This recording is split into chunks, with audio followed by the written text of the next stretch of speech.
just to speak to you about loads of different stuff going on in culture, and obviously to link that, you've got a brand called Culture and Success. Yeah. So that's kind of linked, right? Yeah.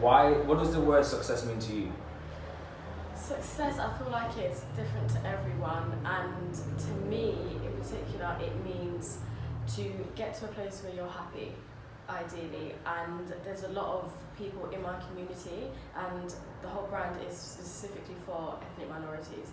There's a lot of people in my community that haven't reached their peak, that haven't reached their full potential, that haven't gotten to where they want to be in life for varying reasons, and I just want to help them reach that. Okay, yeah, that's really good. And also, can you tell people a little bit more about yourself then, personally? Like, I mean, your aesthetics and stuff. Obviously, I know, like, you're quite a spiritual person. What do you think is our purpose? I'm going to throw that big one out. For our purpose, it's a difficult question. From your perspective? From my perspective, I feel like it's to make a difference, and that's what I try to do. I want to make a difference in someone's life, so I want to help them, teach them something, make them happy, change their day in some way, and as long as I've done that, I'm happy. Okay, and in terms of like blogging and stuff, that's like a powerful thing now in the culture. How did you get into that, and why do you think it's important? It's a bit mad because I literally just started. I just started with no following, no people viewing my stuff, and I just started writing. I never thought in a million years that I would have a passion for writing. I struggled in school with English, and I think that's mainly because I'm not a studious person. I can't sit down and sit still and study. So it took a while, and now obviously I'm in my 20s now, so I've got quite a good handle on the English language now. Yeah. So I've actually got a passion for it, and I started writing, and then people started viewing my stuff, and it's literally snowballed from there. Wow. Okay. I like the word snowballed. I don't know why, but that's how it feels. Literally, I've gone from I haven't been blogging for a full year yet, and I've gone from not writing at all, sitting at home with 2 children, to becoming an editor at one of the largest Muslim platforms in the world.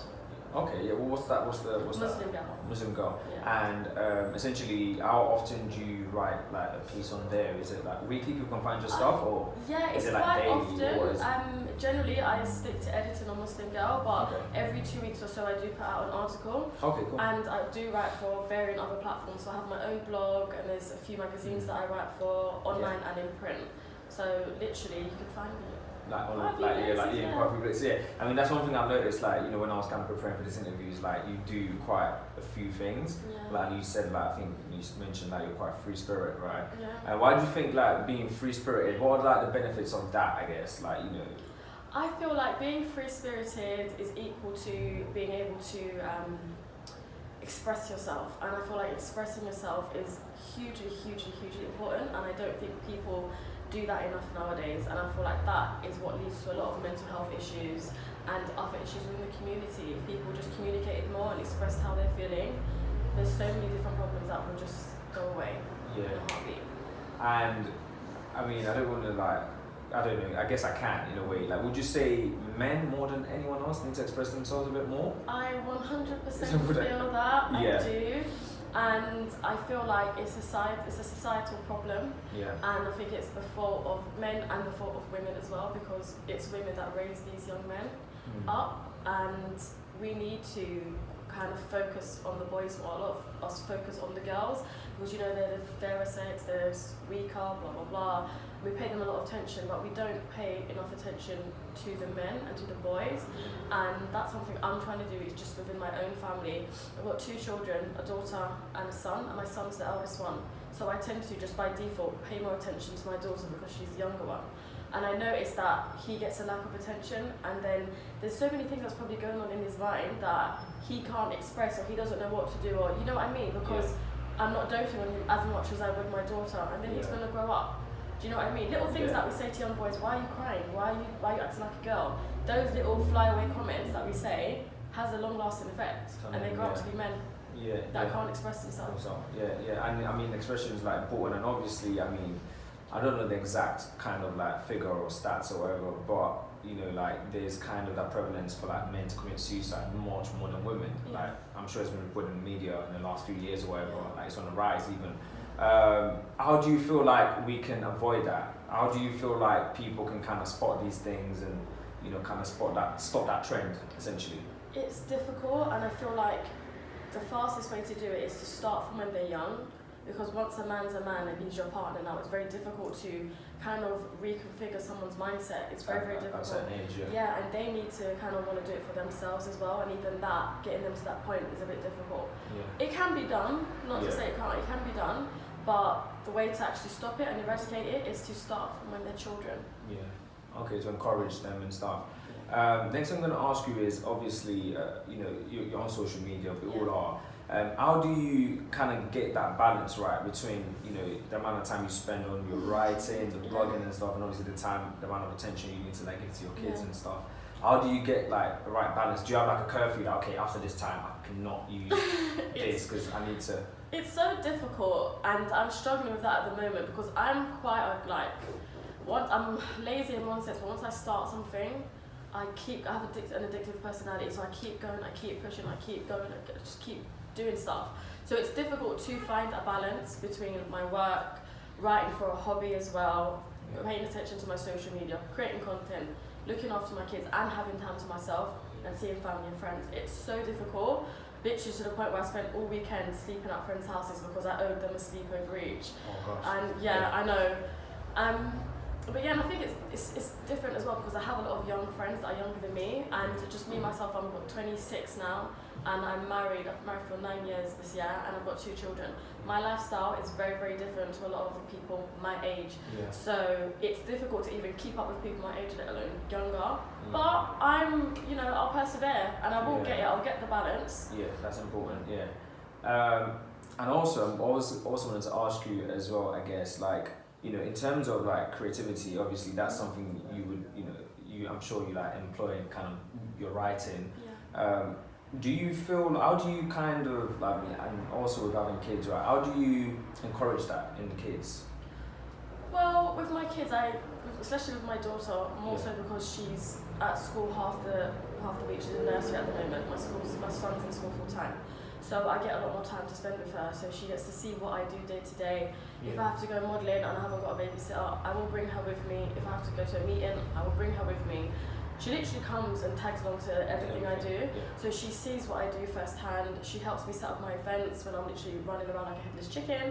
And she sees it, and I can see since I've started doing Culture and Success and started blogging and modelling and just being creative, she's starting to take that on board as well. So little flyaway comments that she makes, she'll say, oh, I want to go back to the Brown Girls Tea Party, which is one of my last events that I did. I want to wear my hair in an afro. That's something I never would do when I was her age at all. So wearing my own afro, that's that's a big one actually. It's not just flyaway. We live in Kent. Oh right, okay.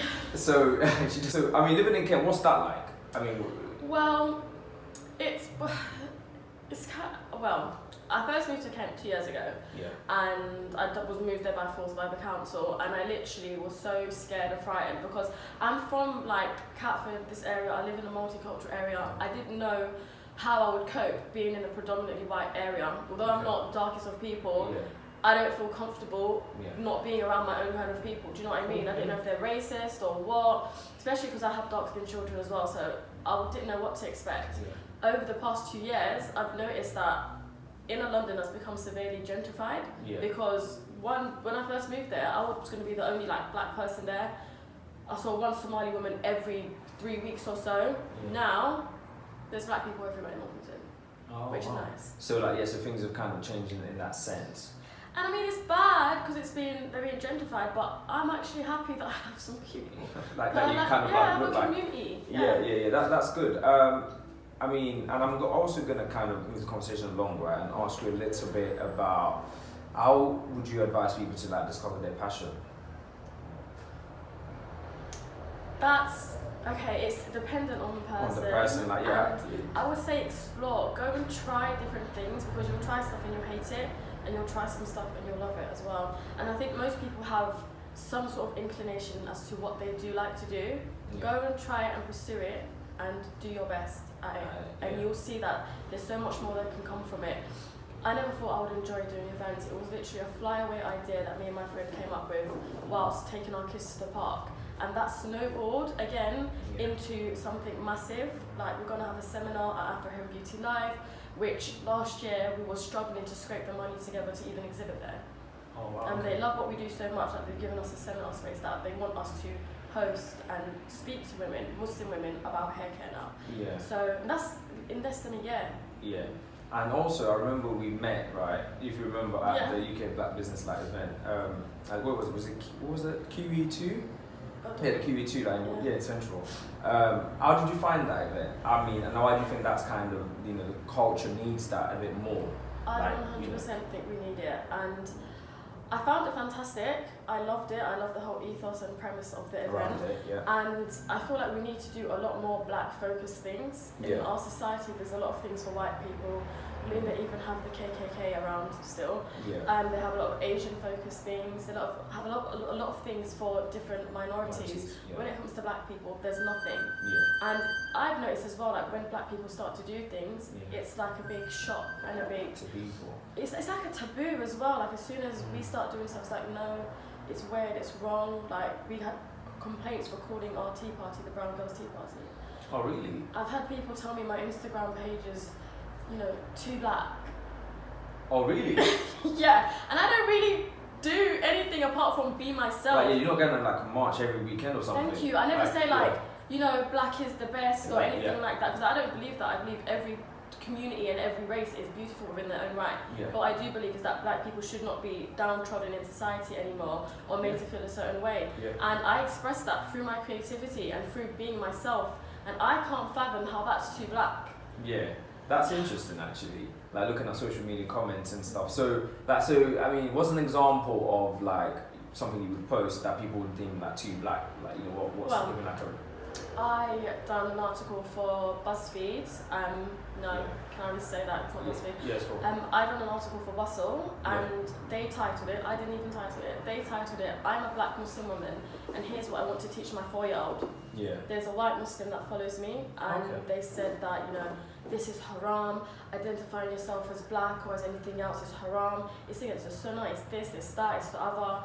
And I'm just thinking, I'm clearly not the same colour as you. So why can't I say I'm a black person? Why can't you say you're a white person? It doesn't make any sense. It really, really doesn't. Brown Girls Tea Party. Why are you referring to people as brown? Do you get that from the black community as well then, or would you say is that kind of like across the board? Like it's across the board, but the second comment was by black Muslim women. The very women were trying to help. And it just doesn't sit well. And I guess what keeps you going then? How do you escape from the whole like social media and, you know, all the kind of stuff that can go on, the dark side of it, I guess? How do you kind of keep yourself to be like, you know what, I need my inner peace? How do you kind of channel that? With me, because I have such an addictive personality and I'm kind of competitive as well, I really push for things and I sit on Instagram a lot, and that can really drain me because I'm so competitive. I want to be the best, be better than I am, be better than I can be, and keep going. And that can really drain you, especially when you compare yourself to other people. So there's been a few times I've taken a little hiatus from social media. It's been a short break, but a well-needed break, just to sit back and reflect and, you know, refocus my attentions on stuff. Because all those feelings, they're not me, that's not how I actually am as a person.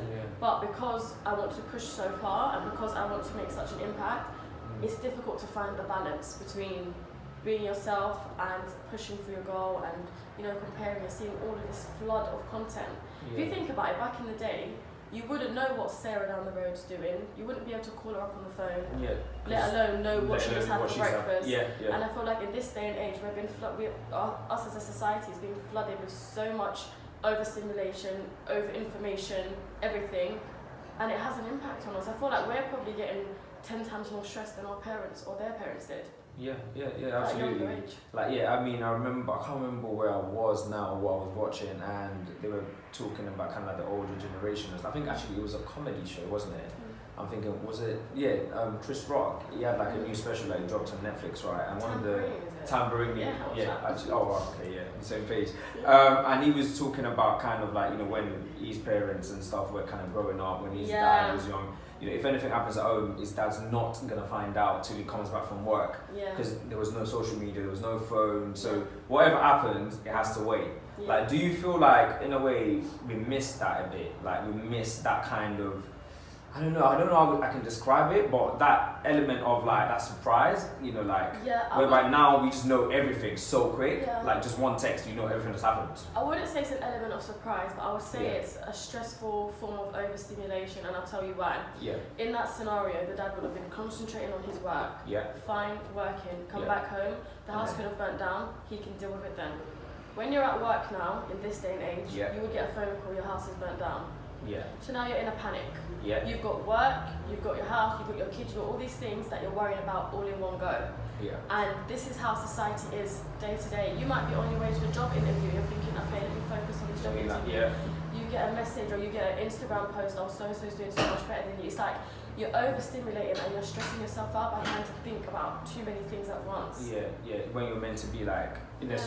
I mean, working is stressful already anyway for most people, right? Because yesterday someone had called me, right? And it was a number that I didn't, it was like a number, but I didn't know, it wasn't saved, so it was an unknown number, right, in a way. And, you know, it just showed, it was sort of buzzing, and I was like 30 minutes before I finished work.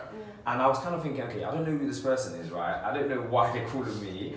No one really calls me at work. My close relatives or friends and family, whatever, they know I'm at work, so they wouldn't call, they would, you know, message or whatever. And then I kind of didn't answer it, and then a text came, but I was thinking, it got me worried, because I was thinking, why is this person calling me? Do you get what I mean? And naturally, I started to worry, because I was thinking, okay, it's not like 0333 when I know, like, or maybe it's like 02 or whatever calling me. I'm thinking it's a mobile phone, I'm thinking, has anything happened to anyone I know? That's the first thing that went to my mind. I don't know why, but I just kept thinking that, and then I didn't answer the phone, and then a few minutes later, the person messaged, oh, can you please call me as soon as you get this? So to even make it a bit worse, I got a text saying, oh yeah, please call me as soon as you get this. I was like, okay, this is an emergency. So I texted them and said, hi, I'm sorry, I can't speak right now. Who is this? And then they were like, oh, it's Valentina or something, right? Like, hi, Valentina, can you please call? And I was like, I'm sorry, it's not Valentina. Like, you got the wrong number. So I got worried for no reason. Do you know what I mean? I would have called the number back, even though I had 30 minutes to finish what people have been like, I need to call you, like, this is what's going on. Yeah, because I'm like that. And I do it to myself, and that's one thing that I'm trying to be balanced in the work that I do, is pursue things with a passion, but have a good balance, a work-life balance, so that I'm enjoying what I'm doing and I'm not over-pressuring myself. And it's difficult when you have this personality that you're competitive and you want to do better and you have high expectations for yourself. But we'll get there, I'll get there. Okay, no, cool, definitely. I mean, I don't think I was gonna, I guess we can speak about, right? Let's talk about what have you got coming, like, like any upcoming events or whatever, like, for, culture and success. What have you got your eyes on right now? What excites you about the culture right now? What are you really passionate about right now? I'm passionate about bringing more diversity into the media, and this is why I kind of put myself forward and create the content that I do on my platform. I do feel like we need more black representation, and I know some people probably think there's enough already, but I don't agree. And just more representation of coloured people in general. If you think about it and you look at the world, 80 to 90% of the world is coloured people, and there's a very small minority. That's why if you look at that reflected in the media, it's the complete opposite way around.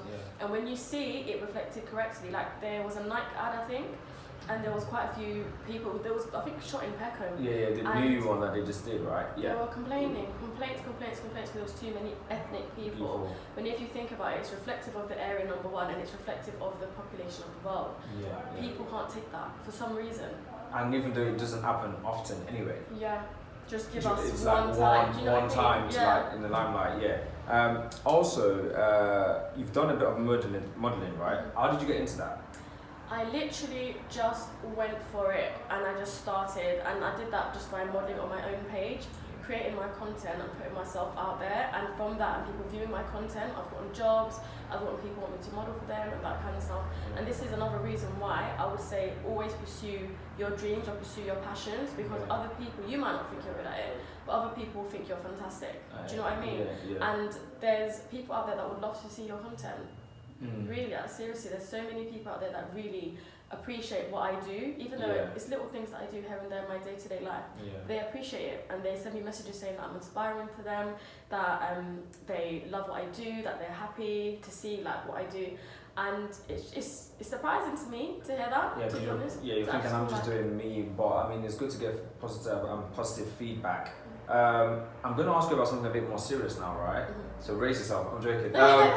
So I read a blog. Like there was a blog you wrote. I can't remember. Like I think it's from Mali. Yeah. And you were talking about kind of like acceptance, like in Islam and stuff, and in kind of like religion.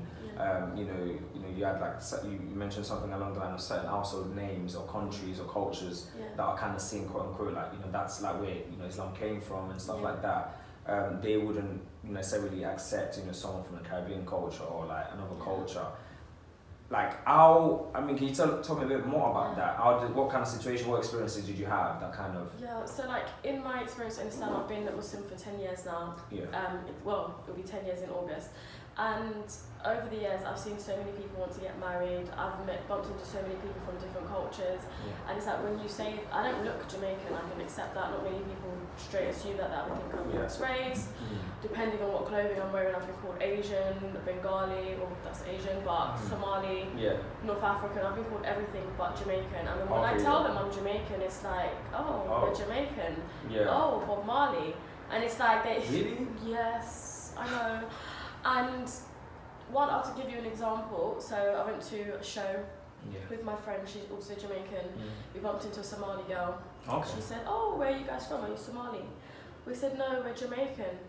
First she said, you guys look nice, blah, blah, blah. Where are you from? Are you Somali? We said, no, we're Jamaican. Okay. And then she was like, it must be like the Noor on your face, right? And she's basically saying, in a roundabout way, the Noor is like the light of Islam, the light that you're taking your Shahada gives you. So basically, she's liking the fact that she thinks we look nice to be in Somali. And because we're not Somali, she can't just accept that we look nice and we're black people. We're nice because we look nice because God's blessed us. So I mean, and like, what's I guess what I wanted to kind of get into and understand is,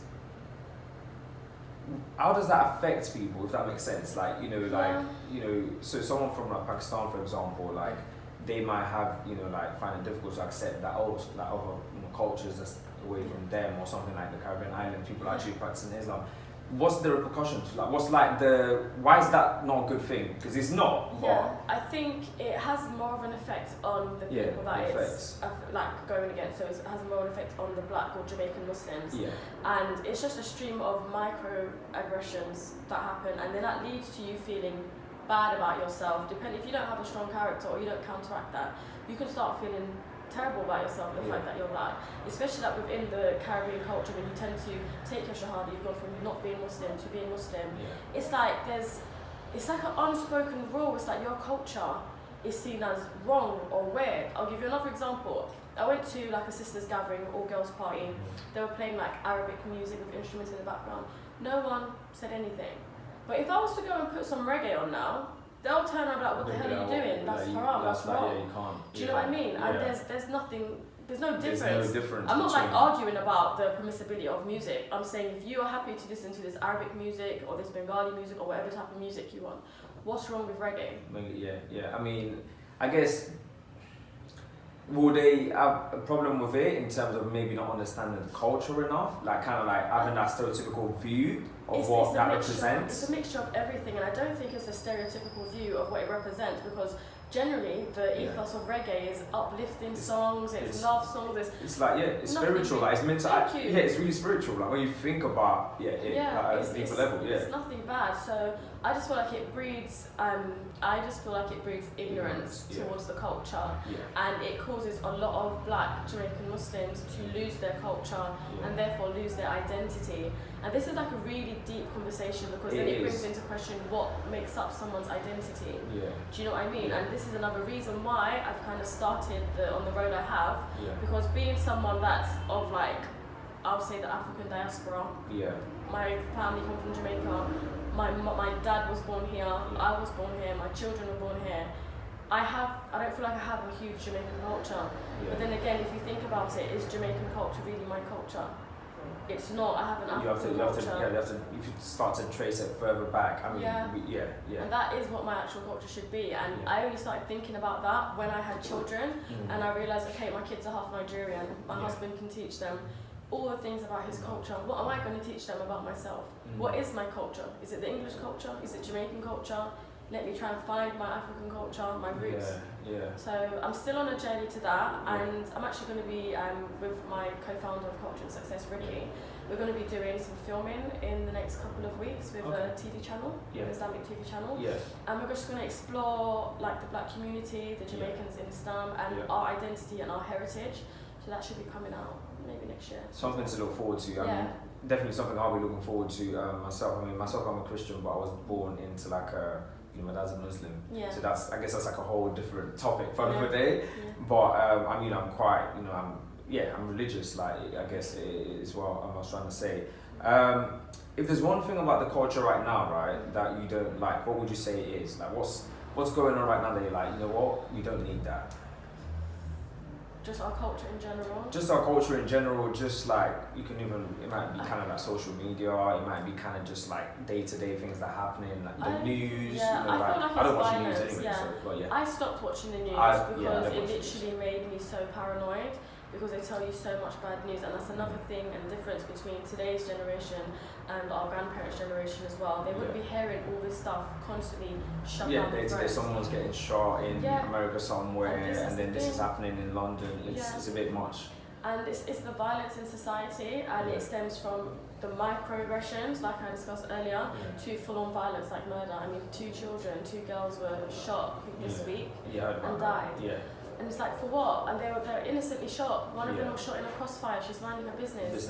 You can't send your child out on the street now. Now, I have a young black son. He's 7 at the moment, and he's gonna be a young black man soon. And it's like, I'm really thinking, like, is he gonna survive? Am I gonna be one of those mums that has to bury my child? Hopefully not. I mean, and that's something. I agree. Violence. It's definitely a big thing now. Like, especially like in London, I think there was a stats about.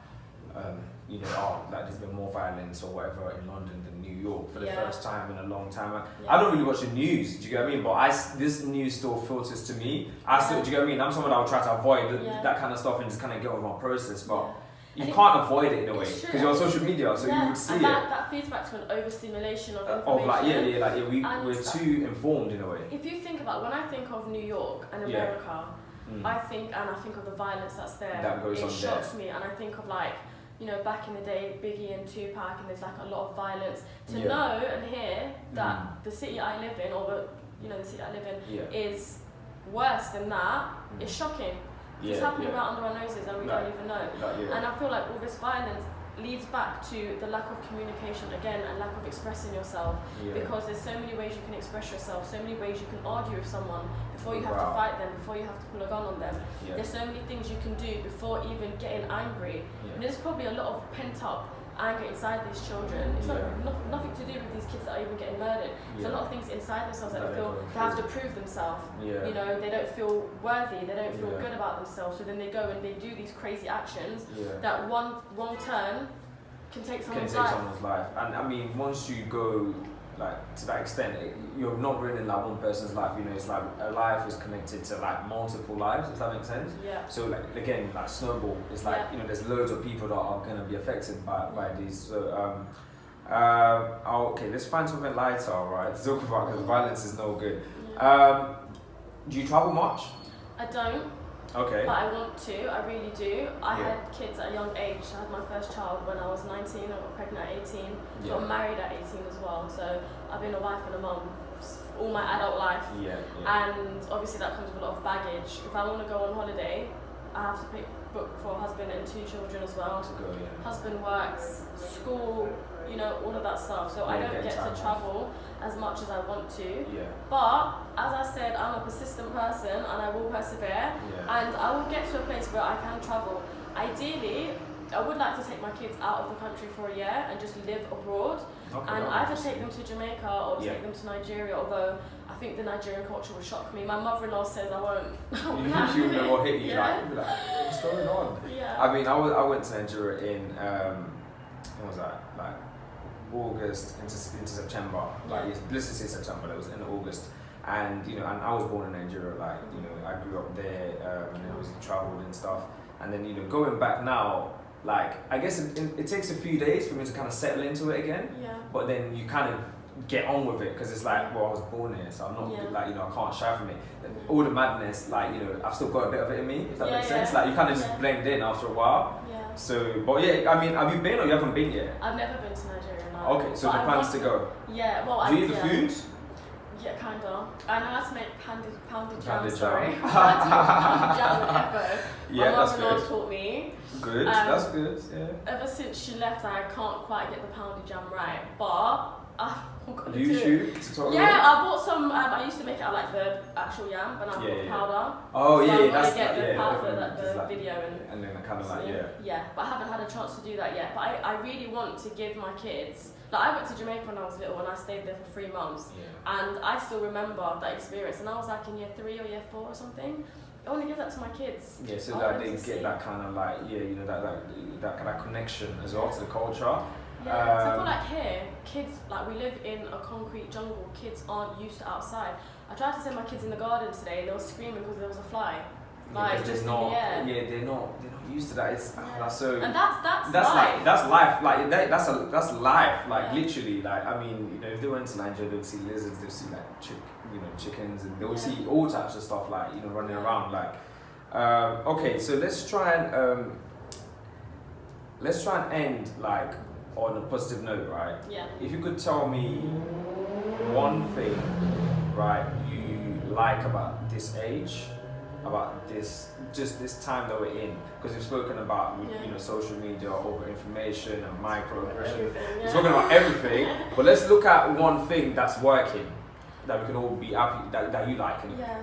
I feel like, as much as I was just saying that we have an over-stimulation and over-information world right now, I feel like it does have beneficial means to it as well, because you get to connect with people that you generally in your day-to-day life would not. Most of the things I do comes from social media.